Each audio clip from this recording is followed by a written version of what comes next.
बोझ नहीं, आशीर्वाद है। माता पिता। नेहा की माँ के चौथे की रस्म थी।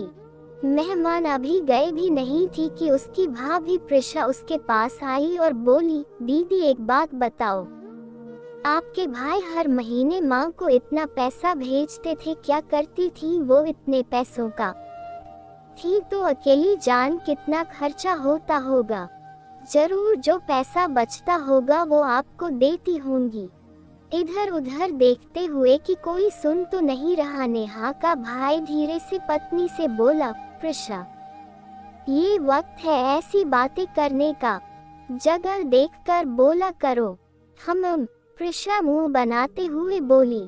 भाभी की बात सुनकर नेहा का दिल किया कि अभी इसकी बातों का जवाब दे दे, पर एक तो बड़ी थी, दूसरा रिश्तेदारी का लिहाज करते हुए उसने प्रिशा को बस इतना ही कहा, फ्री हो जाऊं फिर तुम्हारे हर सवाल का जवाब दूंगी, चिंता मत करो। एक तो माँ के जाने से नेहा पहले ही दुखी थी, दूसरा भाभी की शक भरी बातों ने उसे अंदर तक तोड़कर रख दिया। उसे प्रिशा को अपनी भाभी कहने में भी शर्म आ रही थी। वो यही सोचने लगी कि कोई इतना बेशर्म कैसे हो सकता है।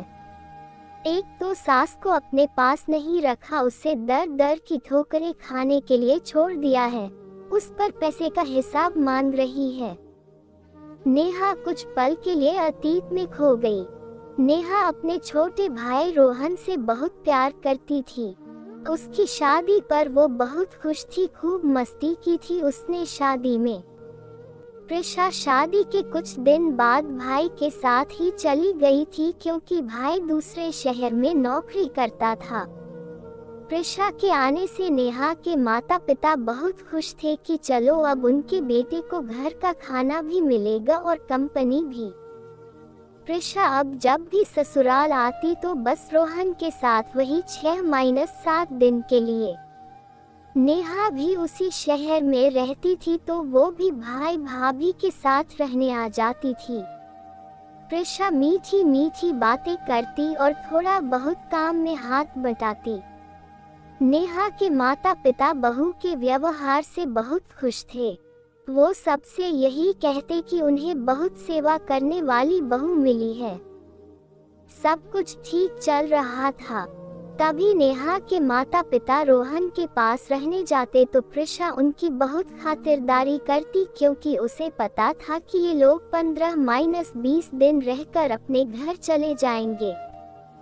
प्रिशा का जब बेटा हुआ तो नेहा की मां ने उसे अपने पास बुला लिया था और उसकी जो सेवा उनसे बनी वो उन्होंने की। पर कहते हैं ना, समय एक जैसा नहीं रहता। एक दिन नेहा के पिता हृदय गति रुक जाने से इस दुनिया को छोड़कर चले गए। पूरा परिवार शोक में डूब गया। पिता की मौत के बाद रोहन ने मां को अपने साथ चलने को कहा, पर वो अपना घर छोड़ने को राजी नहीं हुई।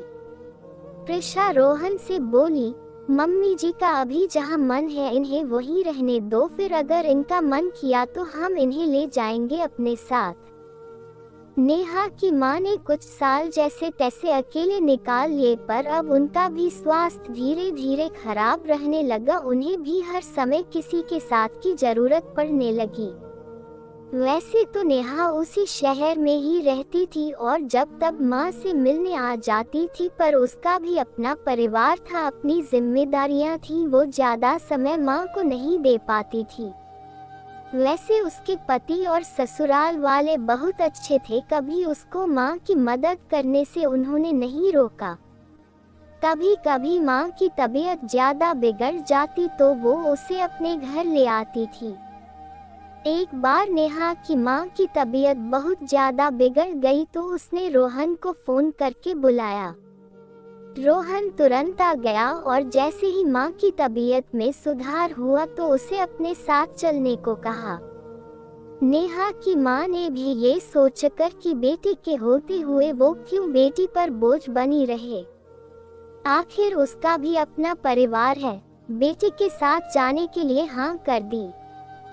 सास हमेशा के लिए साथ रहने आ गई तो प्रिशा का असली चेहरा सामने आ गया। कुछ दिनों तक तो उसने सास की सेवा की, फिर अपनी औकात पर उतर आई। हमेशा मम्मी जी कहने वाली प्रिशा अब तुम्हारी माँ करने लगी। रोहन को हर समय यही ताना देती रहती, तुम्हारी माँ की सेवा करूं या अपने बच्चे की।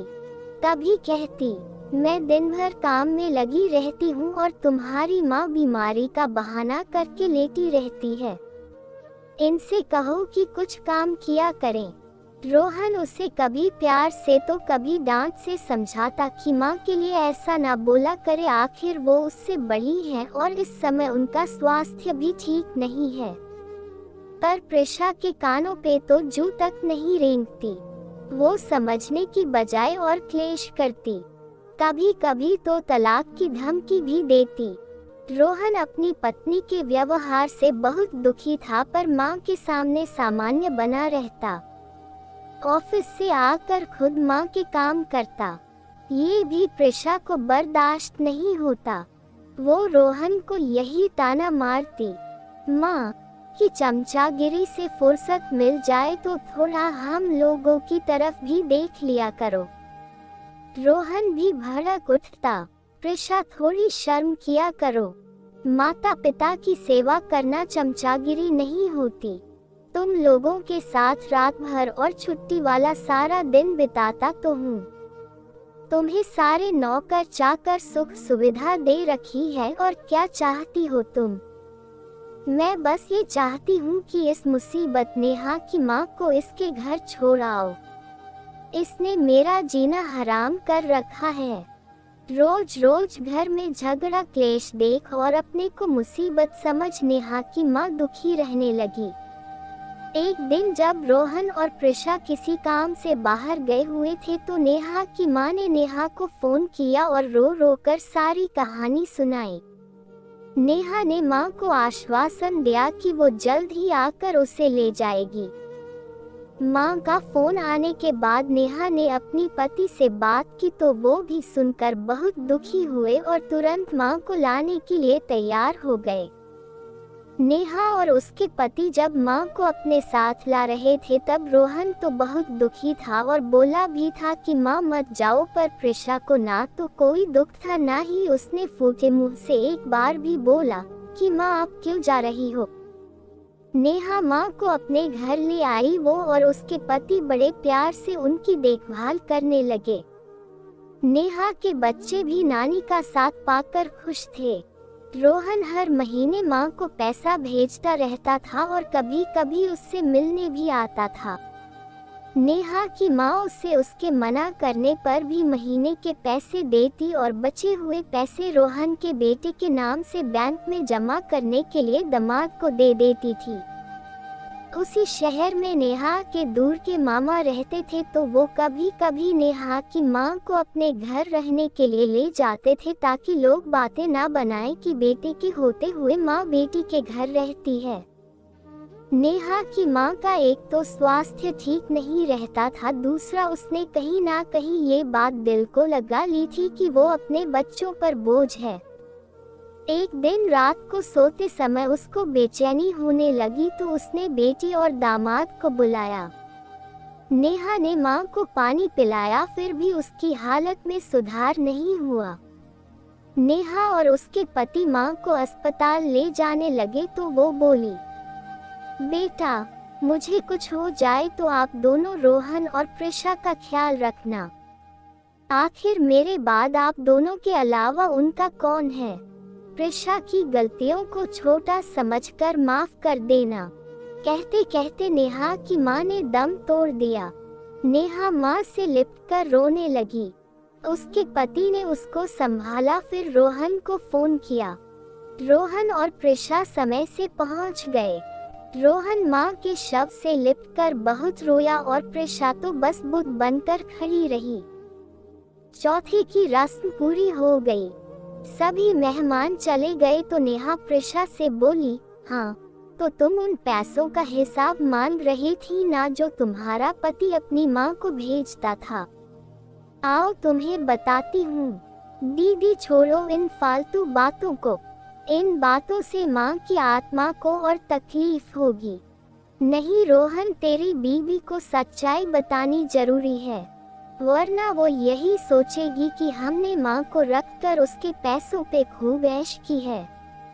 नेहा अपने कमरे में गई और एक पेपर लेकर आई, फिर प्रिशा से बोली, हाँ माँ, मुझे पैसे देती तो थी मगर बैंक में जमा करने के लिए।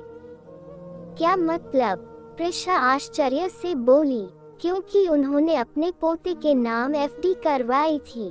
ये लो संभालो अपनी अमानत, कहकर नेहा ने प्रिशा को एफडी वाला पेपर थमाया। प्रिशा की नजरें शर्म से झुक गईं। रोहन रोते हुए बोला, दीदी, इन पर सिर्फ आपका और जीजू का हक है।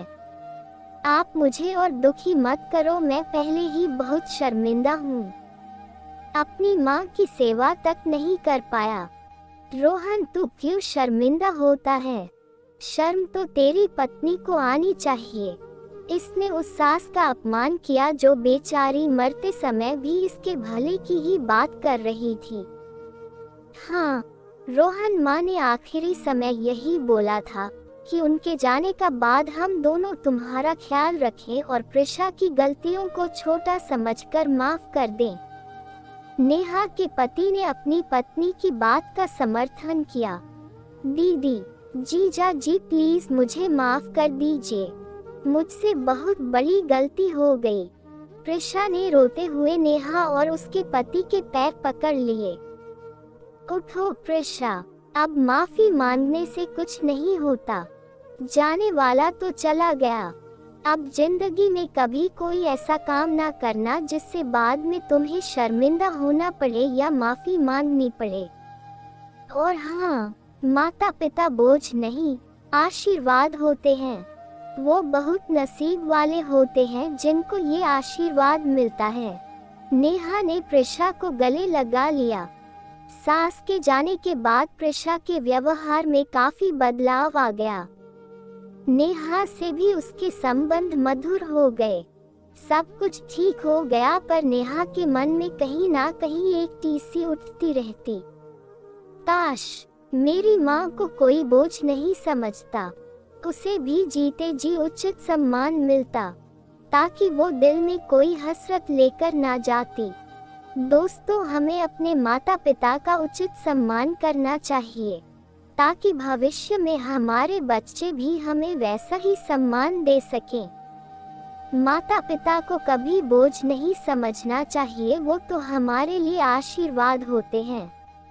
उनके घर में रहने से ही हमारे ऊपर ईश्वर की कृपा बनी रहती है और हम विभिन्न बाधाओं से बचे रहते हैं। आपको मेरी कहानी कैसी लगी? कमेंट के माध्यम से अवश्य बताएं। धन्यवाद।